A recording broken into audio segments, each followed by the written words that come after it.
Bienvenue à cette nouvelle édition d'Un café avec Xavier. Je suis bien installé dans le jardin collectif Wierzbiski.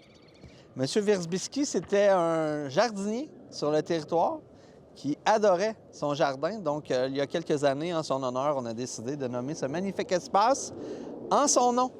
Je commence cette édition du Café avec Xavier. 3 acquisitions, donc 3 autorisations de signature pour faire des acquisitions. D'abord, au 1135 chemin de la Rivière-du-Nord. C'est la première fois que nous avons une opportunité d'acquérir des territoires agricoles sur le territoire.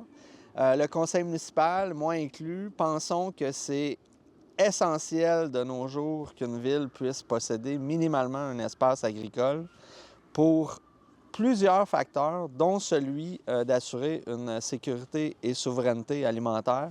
Donc, on a vraiment une belle opportunité ici d'acquérir cet espace-là, ce territoire-là. Donc, on va de l'avant. Ensuite, acquisition d'un lot sur Côte-Saint-Nicolas. Ça fait suite à des négociations pour des frais de parc et terrain de jeu. Donc, on vient acquérir une bordure sur Saint-Nicolas qui va nous permettre, dans quelques années, de prolonger le trottoir. Donc, au lieu de faire des expropriations, bien, on prévoit le coût, puis on vient chercher une bordure qui va nous permettre de prolonger le trottoir jusqu'à Côte-Saint-Paul. Donc, on a une petite section après les mini-entrepôts. Suivant ça, acquisition du lot 340 Montée d'Église. Donc, c'est le presbytère, tout juste à côté de l'Hôtel de Ville. Encore ici, nous avions une opportunité de faire l'acquisition de ce bâtiment-là, qui est aussi un terrain de 35 000 pieds carrés. Donc, on fourbit nos armes, j'ai envie de vous dire. On acquiert du territoire pour éventuellement développer certains projets. C'est pas dit aussi à court terme qu'on puisse louer cet espace-là pour dynamiser le centre-ville. Donc, nous, on voit très bien, évidemment, un commerce de proximité, un commerce de service à cet endroit-là. Pâtisserie, café. La maison, c'est une très vieille maison, hein, c'est l'ancien presbytère. Elle a une magnifique cuisine à l'intérieur de ce bâtiment-là. Donc, ça nous donne des options, puis on essaie d'être un petit peu plus proactif quant j'ai envie de vous dire, au développement du centre-ville. Ensuite, je m'en vais au point suivant. Je tourne la page dans le vent. Je veux souligner l'embauche d'une chargée de projet en environnement.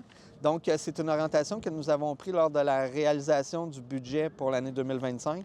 La Ville est rendue à un point où on veut développer des projets environnementaux, donc avoir un chargé de projet qui puisse développer vraiment des idées environnementales, qu'on soit capable de mettre ça en œuvre sur le territoire. Il y a toute une valorisation, optimisation du projet de l'écocentre qu'on veut amener à un autre niveau. Mais il y a aussi beaucoup d'autres projets, notamment développer des trucs en lien avec le marché volontaire du carbone. Donc, il y a quand même une liste de projets là, qui va arriver sur le bureau de cette chargée de projet en environnement-là. Il y a notamment toute la mise à jour des bandes riveraines qu'on veut faire avec les lacs et les rivières sur le territoire. Donc, vous voyez, il y a plusieurs projets là, déjà qui pourraient se mettre en œuvre rapidement suivant cette embauche-là. Les points concernant le plan de projet de construction, un PIA concernant le 162 Côte-Saint-Paul. Donc, c'est l'ancien pignon de pain. Donc, il y a des nouveaux propriétaires qui vont prendre la relève, j'ai envie de dire, mais évidemment, ce ne sera plus nécessairement un restaurant ou à tout le moins un lieu alimentaire. Ça va être le développement d'une maison yoga. Et j'ai eu le plaisir de rencontrer les propriétaires et de discuter du projet il y a de ça quelques semaines dans le cadre du défi aux entreprendre. Donc, étant donné que la ville de Saint-Colomban, c'est une ville à caractère résidentiel, le conseil, la ville, on pense que c'est vraiment bienvenu de voir une entreprise de service, donc qui aide à la qualité de vie, à l'amélioration des soins, de la santé de la population. Donc, une maison du yoga bien établie, avec une fonction bien déterminée. C'est bienvenu. Les 2 points qui nous concernent, évidemment, c'est la refonte de la façade et l'intégration du logo ou de l'affiche qui va identifier ce commerce-là. Donc, bienvenue aux 2. Ça va nous faire plaisir de collaborer avec eux. Ensuite, acceptation du plan image pour le prolongement des rues de l'Artisan et de la Colombière. On vient protéger un sentier multifonctionnel qui est déjà existant. Donc, on veut s'assurer finalement de le préserver dans le développement d'une prolongation de projet. Je tiens à souligner que ce projet-là avait eu la cristallisation de ses droits en 2018. Donc, on vient faire une modification pour s'assurer qu'un sentier est protégé et mis en valeur. Prochain point, un octroi de contrat, donc un contrat de plusieurs millions de dollars. On vient renouveler le déneigement, le contrat de déneigement des rues pour la ville de Saint-Colomban. Donc, nous sommes très heureux. Un contrat de 5 ans octroyé à l'entreprise Charex. Donc, c'est la même entreprise qui s'occupait du déneigement pour les 5 dernières années.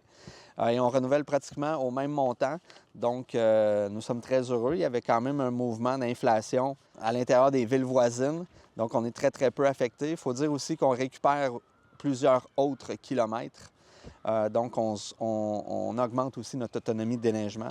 Mais en soi, là, vous aurez peut-être la chance de voir les écarts des offres que nous avons reçues par l'entremise de cet appel d'offres public-là. Mais c'est assez spectaculaire, là. Ça varie entre 8 et 14 millions. Donc, très heureux de voir Charex continuer sur le territoire. Je pense qu'ils ont fait un très bon travail au cours des 5 dernières années. On espère que ce sera le cas pour les 5 prochaines. Dernier point auquel je veux vous faire part aujourd'hui, octroi de contrat, service professionnel en ingénierie civile pour la réalisation de plein de devis relatifs à la construction d'un skatepark. Donc, ça va de l'avant, mais c'est plus qu'un skatepark. C'est pour ça que je vais en parler. Il va y avoir aussi un réaménagement ou un remaniement de l'espace du parc Phelan.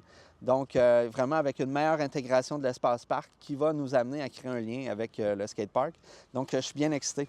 Et j'ai passé sous silence 2 points sur lesquels je veux vous entretenir. On octroie un contrat pour prendre la relève concernant la prise d'échantillonnage pour les 2 aqueducs privés, donc aqueduc du Châtelet, aqueduc Cœur des Cascades. On le sait, ça a généré beaucoup d'anxiété et d'inquiétude sur le territoire des aqueducs qui concernent les propriétés sur la rue du Châtelet, sur la rue des Sarcelles, plus précisément. Montéfilion aussi, mais on est très... voilà, on prend la relève et les négociations se poursuivent avec le ministère de l'Environnement pour partager les responsabilités de ce fiasco, j'aime bien dire. Je veux aussi souligner la signature d'une entente. Ça sera pas long, mes papiers s'envolent. Une autorisation de signature d'une entente avec le regroupement de baseball féminin Québec-Laurentide. Donc, on va accueillir quelques événements sur le terrain de baseball Gaffney-Kennedy. Donc, pour nous, c'était une super de belle opportunité de mettre de l'avant le baseball féminin dans les Laurentides, sur le territoire des Laurentides. Donc, on vient signer une entente et ça va nous faire plaisir d'en faire la promotion. Je pense que c'est important de dire qu'il y a beaucoup d'initiatives sportives qui s'adressent aussi aux jeunes femmes, jeunes filles. Donc, Saint-Colomban va être un partenaire dans cette mise en œuvre et cette mise en valeur de l'activité sportive féminine dans les Laurentides. Donc, ça fait le tour des points. Je plie. Je m'en vais dans mon petit bocal pour répondre aux questions. Voilà. Une question de Madame Annick Godon-Lauzon. Comment proposer un projet pour la communauté? Elle donne des exemples, aide aux devoirs, conseils pour les parents, ateliers pédagogiques. Mais dans une ville, Mme Godon-Lauzon, il y a plusieurs portes d'entrée pour, j'ai envie de dire, mettre en valeur une idée qui pourrait être initiée par des citoyens. Il y a la première porte, à mon avis, c'est de prendre contact avec vos conseillères, conseillers municipaux. Qui, eux, ensuite, font le travail pour intégrer ça dans les orientations de la ville. Pour des plus petits projets, ça peut aussi passer par les services directement. Donc, dans le cas d'aide aux devoirs, conseil aux parents, on peut aller voir le service de la bibliothèque, on peut contacter notre intervenante sociale, Mme Caroline Gosselin, on peut contacter aussi le service des loisirs, ça peut s'intégrer dans une dynamisation des activités pour les espaces ados. Il y a aussi beaucoup d'ateliers qui se font à la bibliothèque, puis à chaque fois, il y a une programmation qui se met en branle d'année en année. Mais pour les projets de plus grande ampleur, donc qui mériteraient un budget attitré, le meilleur chemin, c'est vraiment de passer par les membres du conseil municipal. Parce que souvent, il y a une planification budgétaire qui doit être mise en œuvre. Puis à titre d'information pour tout le monde, toute la période de préparation budgétaire, c'est beaucoup septembre, octobre, novembre, dans le but d'adopter le budget en décembre. Donc, c'est beaucoup là qu'on vient planifier le calendrier d'activité. Voilà, C'était une seule question. Il reste des questions dans le bocal, mais j'aurai probablement l'opportunité d'y répondre pour le mois prochain. Au plaisir de vous voir. Bon début de saison estivale. Je veux aussi souligner la grande participation et tout le travail qui a été fait par l'équipe des différents services de la ville de Saint-Colomban qui ont mis en œuvre le marché nourricier et le marché des artisans qui a eu lieu samedi dernier.